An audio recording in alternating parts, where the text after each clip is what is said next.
ஹalleluya! நம் ஆண்டவராகிய இயேசுவின் நாமத்திலே உங்களுக்கு வாழ்த்துக்கள். இன்னொரு விலையேற பெற்ற நாள் ஆகஸ்ட் 1ஆம் தேதிக்குள்ள வந்திருக்கிறோம். இந்த 2025 எவ்வளவு அருமையாக தேவன் நம்மை கடந்த மாதங்கள் எல்லாம் காத்து 7 மாதங்கள் ஜீவனோடு ஆரோக்கியத்தோடு அவருடைய கிருபையிலே காப்பாற்றி இன்னொரு மாதத்திற்குள் பிரவேசிக்க உதவி செய்திருக்கிறார். அதற்காக தேவனை துதிப்போம், தேவனுடைய திட்டங்களை அறிந்து கொள்வோம். வாங்க ஒரு சிறிய ஜெபம். பரிசுத்தரே, உமக்கு நன்றி ஆண்டவரே. உம்முடைய சமூகத்தில் நாங்கள் ஒவ்வொரு நொடியையும் பயன்படுத்திக் கொள்வதற்கும் எந்த நாளுக்கு அந்த நாள் உம்முடைய காரியங்களை நாங்கள் நினைத்து உம்மை துதித்து உம்முடைய திட்டங்களை அறிந்து கொள்ள உதவி செய்யும்படிக்கு கிறிஸ்துவின் நாமத்தில் ஜெபிக்கிறோம் நல்ல பிதாவே, ஆமென். தேவனுக்கு ஸ்தோத்திரம். தேவனுடைய மகா கிருபையினால கடந்த 7 மாதங்கள் அவருடைய கிருபையினாலே பாதுகாக்கப்பட்டு இன்னொரு புதிய மாதத்திற்குள் வந்திருக்கிறோம். எவ்வளவு சீக்கிரமாய் நாட்களுங்க கடந்து போய் கொண்டிருக்கோ பாருங்க. எப்பொழுதோ குட் ஃப்ரைடே, ஈஸ்டர் முடிஞ்சிருச்சு. பெந்தகோஸ்தே நாளும் தாண்டியாச்சு. நம்ம தேசத்துல எத்தனை மாற்றங்கள் பாருங்க. ஃபாரின் டாக்ஸஸ்ல சேஞ்சஸ் வருது. டாக்ஸ் ரிட்டர்ன்ஸ் சப்மிட் பண்ண வேண்டிய கடைசி நாட்கள் கிட்ட வந்து கொண்டிருக்கு. இதை எல்லாமே நம்ம ஒரே நேரத்துல நாம நம் மீது போட்டுக்கொண்டு குஸ்தி செய்கிறோமே தவிர எந்த நாளுக்கு அந்த நாள் வேலையை, எந்த நாளுக்கு அந்த நாள் தேவனுடைய சித்தத்தை அறிந்தால் இந்நேரத்துக்கே நம்ம பெரிய காரியங்களை சாதித்திருப்போம். சொல்லுங்க, இந்த 7 மாதத்துல என்ன சாதிச்சீங்க? கணக்கு போடுறது கூட இல்லங்க.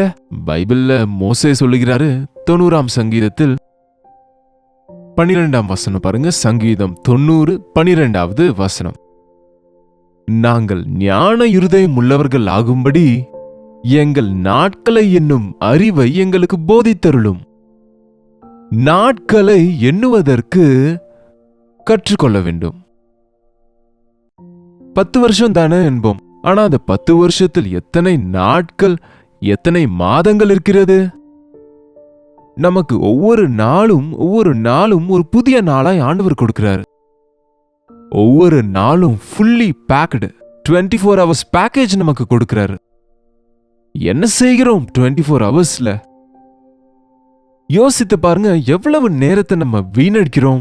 யோசித்து பாருங்க, எவ்வளவு நேரத்தை வீணான வார்த்தைகளுக்கு, தூக்கத்திற்கு, சாப்பாட்டிற்கு, அதற்கான முயற்சிகளில் அல்லது வீணாக சோம்பேறித்தனமாய் கடத்தி விடுகிறோம்.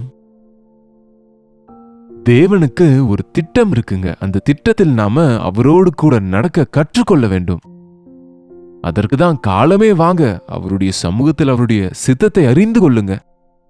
அவர் எந்த நாளுக்கு அந்த நாள் நமக்கு போதிக்கிறவரை தவிர ஒரே நேரத்தில் எல்லாம் சொல்லிவிடுகிறவர் அல்ல. நம்ம தாங்க முடியாது அப்படி சொன்னா, புரியவும் புரியாது. தேவனுடைய திட்டங்களின்படி நடந்து கொள்ளும் போது நாம நின்று யோசிக்க வேண்டியது இருக்கு. தேவனுடைய மகா கிருபையினாலே கடந்த 7 மாதங்கள் காப்பாற்றப்பட்டு இதோ ஆகஸ்ட் 1ஆம் தேதிக்குள்ள வந்திருக்கிறோம். எவ்வளவு பேர் நன்றியோடு இருக்கிறீங்க? எவ்வளவு பேர் இதை உணர்ந்து கொள்றீங்க? ஏதோ பேப்பர்ல, கேலண்டர்ல கிழித்து விடுகிறோம்.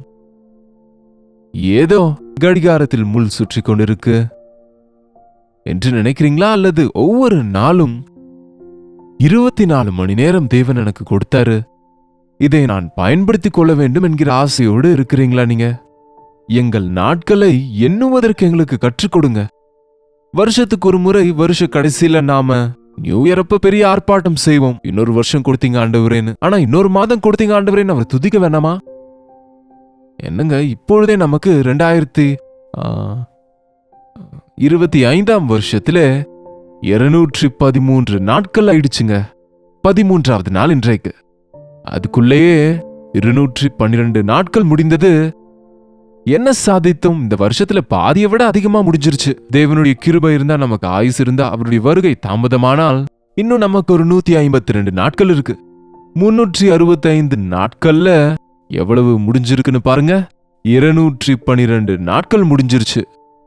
நமக்கு இருக்கிற மீதியான நாட்களில் இந்த 212 நாட்களில் நாம செய்ய முடியாம மீண்டு விட்டது, செய்ய முடியாமல் போனது, தடைபட்டு போனது, பாதி பாதி செய்து விட்டுவிட்ட இது எல்லாவற்றையும் செய்து முடிப்பதற்கு கொஞ்சம் ஸ்பீடப் ஆனா, கொஞ்சம் வேகமாக வேலை செய்தால், கொஞ்சம் பிரயோஜனப்படுத்திக் கொண்டால், அஞ்ஞானிகளைப் போல அல்ல, ஞானிகளைப் போல உன்னுடைய நாட்களை பிரயோஜனப்படுத்திக்கொள். நாட்கள் பொல்லாதது, எப்ப என்ன நடக்கும் என்று தெரியாது. பயங்கரமான யுத்த சத்தங்கள் கேட்கிறது. எங்கே யார் மறிக்கிறாங்களோ, எப்பொழுது மறிக்கிறாங்களோ தெரியாத நிலைமையிலே இன்றைக்கு உலகத்திலே காரியங்கள் நடந்து கொண்டிருக்கிறது. யுத்தம் வரணும்னு இல்லைங்க, ஆக்சிடென்ட்ல ஆன் த ஸ்பாட்ல கணவன் மனைவி இறந்துட்டாங்கன்னு இந்த வாரம் கேள்விப்படும் போது எவ்வளவு துக்கமாக இருக்கிறது. எத்தனையோ பேர் பசியின் வறுமையில இறந்து போகிறாங்க, தீராத வியாதியில மறிக்கிறாங்க. ஒரு ஹாஸ்பிட்டலுக்கு சென்று கணக்கெடுத்து பார்த்தா நாளுக்கு எத்தனை பேர் மறிக்கிறாங்க என்று நமக்கு தெரியும். நான் சொல்றது ஒரு ஊர்லங்க, உலகம் முழுவதிலும். தேவன் நமக்கு கொடுத்த காரியங்களுக்காக அவரை நாம துதிக்க வேண்டுங்க. இன்னும் உயிரோடு இருக்கிறோம். ஃபர்ஸ்ட் ஆஃப் ஆல், முதல்ல நாம என்னை ஆரோக்கியமாக வைத்திருக்கிறீங்க, உயிரோடு வைத்திருக்கிறீங்க என்று தேவனை துதிப்பது ரொம்ப முக்கியமானதுங்க. இல்லங்க எங்களுக்கு ஆரோக்கியம் இல்லைங்கன்னு சொல்லுவாங்க சிலர். சின்ன சின்னதெல்லாம் எப்பொழுதும் உலகத்தில் இருந்து கொண்டிருக்கும். அது வரும், அது போகுங்க. தலைவலியோ ஜுரமோ இருமலோ தும்மலோ வராம எப்படி இருக்கும்? என்னங்க, நம்முடைய அலட்சியத்தினாலே நம்முடைய ஆரோக்கியத்தை கெடுத்துக் கொள்கிறோம். சாப்பிட வேண்டியதை விட அதிகமா சாப்பிட்டு ஒபிசிட்டிக்கு ஆளாகிறோம். சுகர், பிபி எல்லாம் வர இது காரணமாக இருக்கு.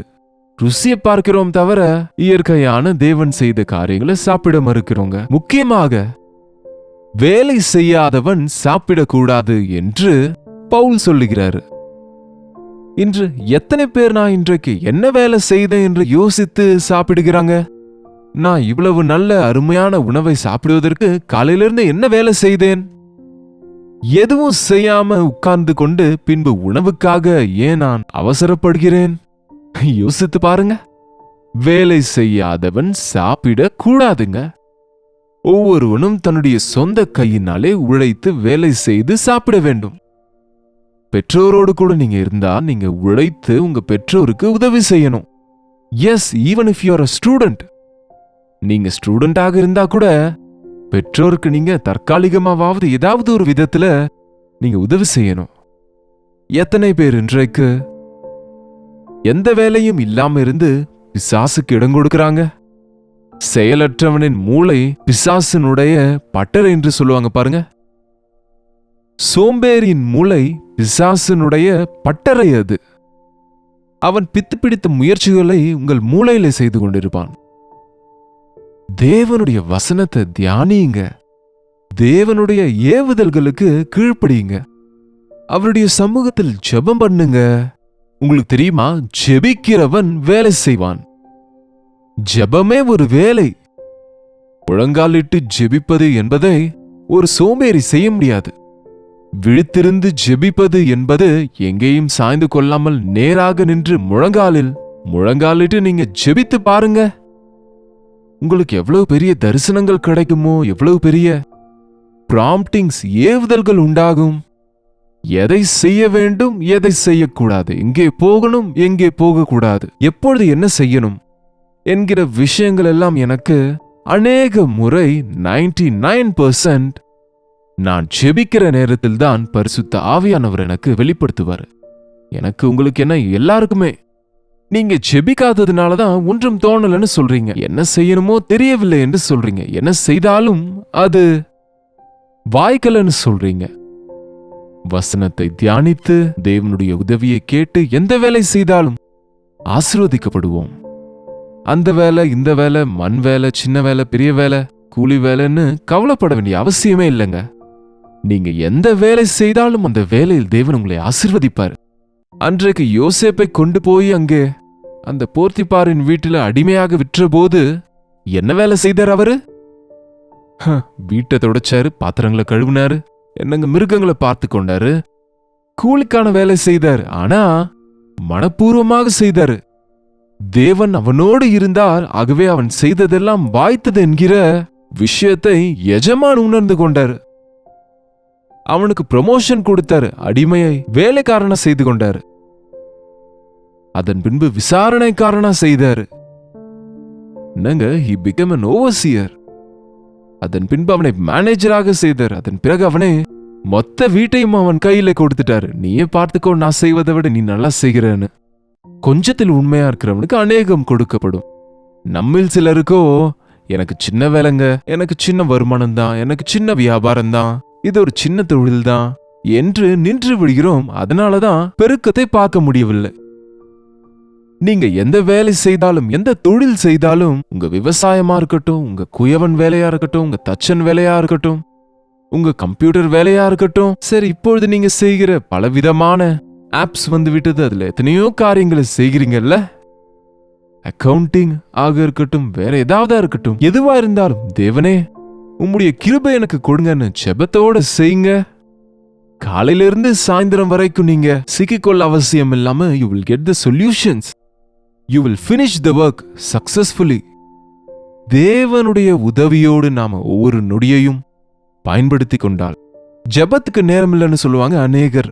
சாத்தான் அதுக்கு தான் உங்களுக்கு அனாவசியமான வேலையை வைத்து அந்த வேலையில் உங்களை சிக்க வைத்து விட்டு கடைசியில நீங்க தேவனுக்கு நேரம் இல்ல, ஜெபத்துக்கு நேரம் இல்லைன்னு சொல்றீங்க. அதற்கு தான் நான் கொடுக்கிற அறிவுரை என்னன்னா, முதல்ல தேவனுடைய ராஜ்யத்தை, அவருடைய நீதியை தேடுங்கன்னு ஆண்டவர் சொன்ன வார்த்தை இருக்குல்ல. முதல்ல ஆண்டவருடைய வேலையை செய்யுங்க, முதல்ல ஜெபம் பண்ணிக்கொள்ளுங்க, முதல்ல வேதத்தை வாசிங்க. எத்தனை வேலை இருந்தாலும் முதல்ல தேவனோட நேரத்தை செலவிடுங்க, தேவனுடைய வேலைக்கு முக்கியத்துவத்தை கொடுங்க. அப்போது நீங்க செய்யற எல்லாம் ஆசீர்வதிக்கப்படும். ஒரு முறை நீங்க நல்லா யோசிச்சு பாருங்க, இந்த 213 நாட்களில் நான் என்ன சாதித்தேன்? நானும் யோசித்து கணக்கு போடுறேங்க. எத்தனை இடங்கள்ல கெட் டுகெதர்ஸ் வைத்தோம், எத்தனை மீட்டிங்ஸ் நடத்தினோம், எவ்வளவு ப்ரோக்ராம்ஸ் ரெக்கார்ட் செய்தோம், எத்தனை ப்ரோக்ராம்ஸ் டெலிகாஸ்ட் பண்ணோம், எவ்வளவு சோசியல் மீடியால செய்ய முடிந்தது என்று பார்த்துக்கொண்டு, இன்னும் நான் நினைத்த உடன்படிக்கை செய்த காரியங்கள்ல குறைவாக இருக்கிறேன் என்று நாங்க இனி டபுளா முன்னாடி இருக்கிற மாதங்களில் செய்து, இந்த 7 மாதத்தில் மீதமான காரியங்கள் இந்த 5 மாதத்தில் முடித்து, இந்த வருஷ கடைசியில் கைகளை கட்டிக்கொண்டு செய்ய வேண்டியதையே செய்தோம்.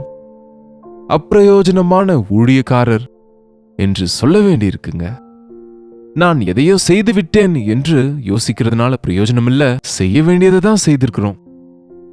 செய்ய வேண்டியதை கூட செய்யாதவங்க என்ன ஆவாங்கங்க? சோம்பேறியாகிய பொல்லாத வேலைக்காரனே என்று அன்றைக்கு ஒரு தாளந்து பெற்றவனை சொன்னது போல, ஆண்டவருடைய தீர்ப்பு இருக்குமாகவே கவனமா இருங்க. உங்க குடும்பத்தின் கடமைகளை, உங்களுடைய சொந்த வேலைகளை, வீட்டு வேலைகளை, முக்கியமாக தேவனுடைய வேலைகளை, தேவனுடைய காரியங்கள் என்னென்ன நினைத்ததை நினைத்தபடி செய்ய முடியாமல் போனதோ, எது தடையாயிடுச்சோ, எவ்வளவு கடன் செய்தீங்களோ, கடன் வாங்குறது என்னங்க, கொஞ்சம் சேமிக்கிற நிலைமையில நம்ம இருக்கணுமே தவிர, என் பாத்திரம் நிரம்பி வழிகிறதுன்னு சொன்னார் தாவீது. இந்த 7 மாதத்தில் எவ்வளவு கடன் ஆயிடுச்சுன்னு சொல்றீங்க என்ன? உங்க அஜாக்கிரதை பண விஷயத்தில், நேரம் விஷயத்திலே உங்களுக்கு இருக்கிற ஞானம், முக்கியமா மோசே சொல்லுகிறார், ஞானம் உள்ளவர்கள் ஆகும்படிக்கு. உங்க கையில இருக்கிறத ஞானமா பயன்படுத்தினா, ஜெபத்தோடு பயன்படுத்தினால் அது பத்துவது மட்டுமல்ல, மீறவும் செய்யும். குறைவு வராதுங்க. இயேசுவை நம்பினவர்களுக்கு குறைகள் இருக்காதுங்க, நிறைவுதான் இருக்கும். ஒருவேளை உங்களுக்கு இருக்குன்னா, நீங்க முழுவதாக ஆண்டவர் மேல் விசுவாசம் வைக்கல, ஆண்டவருடைய சித்தத்தின்படி ஒவ்வொரு நேரத்தையும் ஒவ்வொரு நிமிஷத்தையும் பயன்படுத்துகிறது இல்ல. அப்படியாக செய்வதற்கு இன்றைக்கிலிருந்து ஆண்டவர் நம் அனைவருக்கும் உதவி செய்வாராக. ஜெபிப்போம். பரிசுத்தரே, அன்புள்ள தகப்பனே, ஒரு முறை அப்பா எங்களை பாருங்க ஆண்டவரே. நீர் எங்களை நேசித்துக் கொண்டே இருக்கிறீர், எங்களை ஆசீர்வதித்துக் கொண்டே இருக்கிறீர், எங்கள் ஆயுளை நீட்டுகிறீர், எங்களுக்காக உம்முடைய திட்டங்கள் எத்தனையோ கொண்டு இருக்கிறீர். அவைகளை அறிவதற்கு, மோடு கூட நடப்பதற்கு பின்தங்கி விடுகிறவர்களா இராதபடிக்கு, நீர் வாஞ்சித்த நிலையிலே நாங்கள் வாழ்ந்து உம்மை மகிமைப்படுத்தும்படிக்கு எங்கள் நாட்களை எண்ணுவதற்கு எங்களுக்கு ஞான இருதயத்தை கொடுங்கப்பா. நன்றியோடு உம்மை ஆராதிக்கும்படியாக எங்கள் தவறுகளை சரி செய்து கொண்டு திருத்திக் கொண்டு, இனிமேல் இன்னும் அதிக ஆசீர்வாதங்களோடு உம்மோடு கூட நடக்க எங்களுக்கு உதவி செய்யும்படிக்கு கிறிஸ்துவின் நாமத்தில் ஜெபிக்கிறோம் நல்ல பிதாவே, ஆமென். நம்முடைய பிதாவாகிய தேவனுடைய அன்பும் குமாரனாகிய இயேசு கிறிஸ்துவின் கிருபையும் பரிசுத்த ஆவியானவருடைய அந்யோன்யமும் ஐக்கியமும் கூடி வந்திருக்கிற நம் அனைவருக்கும் இப்பொழுதும் சதா காலமும் துணையாக இருப்பதாக, ஆமென். தேவனுக்கு ஸ்தோத்திரம். உங்களுடைய ஜெப விண்ணப்பங்களையும் பாரங்களையும் எங்களுக்கு நீங்க தெரியப்படுத்துங்க. எந்த விதத்தில் இந்த நிகழ்ச்சியால நீங்க நன்மைகளை பெறுகிறீங்க என்ற விஷயத்தை கூட எங்களுக்கு தெரியப்படுத்துங்க. இன்னும் உற்சாகத்தோடு இந்த நிகழ்ச்சிகளை தொடர்ந்து நடத்த எங்களுக்கு நீங்க உதவி செய்தவங்களா இருப்பீங்க.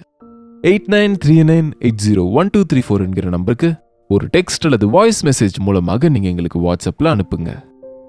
கமெண்ட் செக்ஷன்ல உங்க பெயர் மற்றும் நீங்க எங்கிருந்து பாக்குறீங்கன்ற விஷயத்தை எங்களுக்கு தெரியப்படுத்தினால் உங்களுக்காக ஜெபிக்க எங்களுக்கு உதவியாக இருக்கும். சப்ஸ்கிரைப் பண்ணிட்டீங்களா? இன்றைக்கே நீங்க சப்ஸ்கிரைப் பண்ணுங்க. நாங்க அனுப்புகிற நோட்டிபிகேஷன்ஸும் நீங்க ஆன் பண்ணிக்கோங்க. ஒவ்வொரு நாளும் வீடியோஸ் அப்லோட் செய்கிறோம். ஒவ்வொரு நாளும் கர்த்தரிடத்துல இருந்து ஒரு வாக்குத்தத்தத்தை உங்களுக்காக நாங்க யூடியூப்ல போஸ்ட் பண்ணுகிறோம். நீங்க எந்த விதத்தில் ஆசீர்வதிக்கப்படுகிறீங்கன்னு எங்களுக்கு தெரியப்படுத்துங்க. எங்களுக்காகவும் ஜெபித்துக் கொள்ளுங்க. தெலுங்கு, தமிழ், மலையாளம், ஹிந்தி, கன்னடா, ஒரியா என்ற 6 மொழிகளில் டெலிவிஷன் ப்ரோக்ராம்ஸ் கொடுத்து கொண்டிருக்கிறோம். ஏனென்றால் இன்னும் சோசியல் மீடியா இல்லாதவங்க எத்தனையோ பேர் இருக்கதான் செய்யறாங்க. இந்த ஊழியங்கள் எவ்வளவோ சுமையானதாக இருக்கிறது. கர்த்தருடைய ஏவுதல் உங்களுக்கு இருந்தா உங்களால முடிஞ்ச உதவியை செய்து ஊழியத்துல பங்கு பெறுங்க. இதை பற்றின மேலும் விவரங்களுக்கு உங்களுக்கு ஸ்கிரீன்ல கீழே கொடுக்கப்பட்டிருக்கிற நம்பருக்கு நீங்க வாட்ஸ்அப் மெசேஜ் அனுப்புனா உங்களுக்கு அது பகிரப்படும். கர்த்தருக்கு சித்தமா இருந்தா நாளைக்கு இதே அனுதின தியான நிகழ்ச்சியில கர்த்தருடைய வார்த்தையோடு உங்களை மீண்டும் சந்திக்கிறேன். அதுவரை கர்த்தருடைய கிருபை உங்களுக்கு துணையாக இருப்பதாக.